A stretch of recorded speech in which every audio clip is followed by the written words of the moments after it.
Opposed, no. Sounds to me like. Any other business? If not, turn it over to Brother Donald.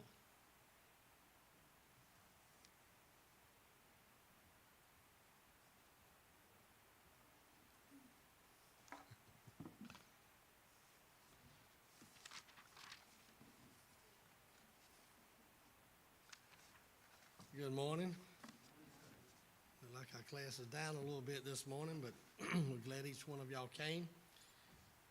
Our lesson today is about the birth of Moses.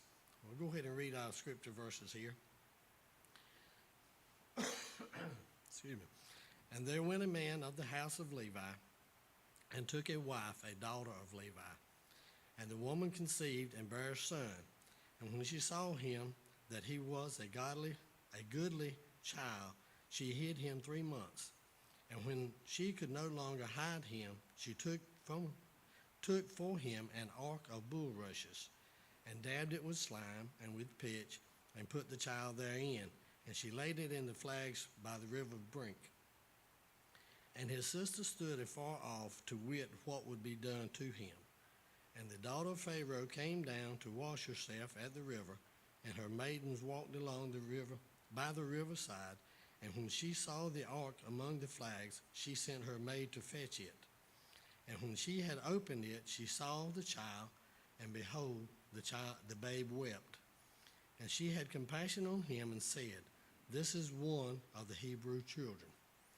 Then said his sister to Pharaoh's daughter, Shall I go and call to thee a nurse of the Hebrew women, that she may nurse the child for thee? And Pharaoh's daughter said to her, Go.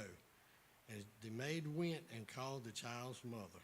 And Pharaoh's daughter said unto her, Take this child away and nurse it for me, and I will give thee thy wages.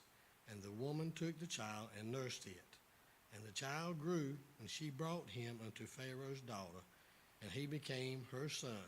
And she called his name Moses, and she said, Because I drew him out of the water. Let me ask you a question this morning. I think most of us in here are parents. Don't we want the best for our children? But how many times do we try to take it into our hands? But we need to trust God in what He has in store for them. Too many times I think we look at material things. I have heard parents say, I didn't have it, so I want my children to have it. That's good to a point. But my question is, did you turn out that bad? I think that's something that we all need to think about. Of course, hindsight's always 20/20, isn't it? Most of the time we should have done this or we could have done that. But I think there's things that we need to leave in God's hands. We don't really know what God's plan for them are. And it's just like children going to college. I want to read it. It says, Operation Varsity Blues. For many teenagers, the college admission process is the culmination of many years of hard work. High school students spend years preparing in hope of being accepted in their dream college or universities. Entrance exams, scholarship essays, amateur athletic camps, and local community service all factor in the process on top of a student course load and GPA. However, for other teens, the college admission experience is all about their family's money and connections. Of course, we all remember in 2019, a scandal rocked the college administration world, revealing the ways that people were unjustly and allegedly working the college administration process for their children.